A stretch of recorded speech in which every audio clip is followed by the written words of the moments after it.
Hello my friend, this is our fully automatic cotton swab making machine with cartoning machine. We brought 3 machines to this exhibition. The front part always say the main part of these machines are the same. So let's take this our daily cotton swab machine as an example. This is the hopper. Next to it is the cotton sliver feeder.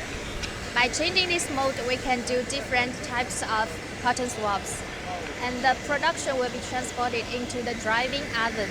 But because of the space is not large enough, so this machine isn't equipped with one. This whole set is our camera inspections, which is our patent.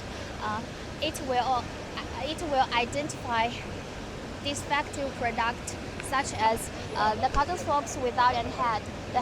The shape of the head is not good enough, and at last there are black spots on the head.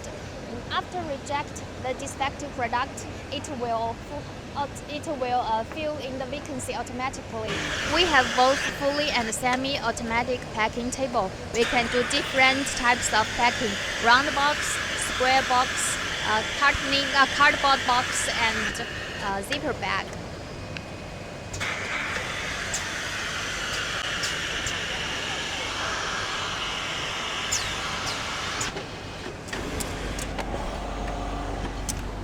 Let's see, this is the finished product.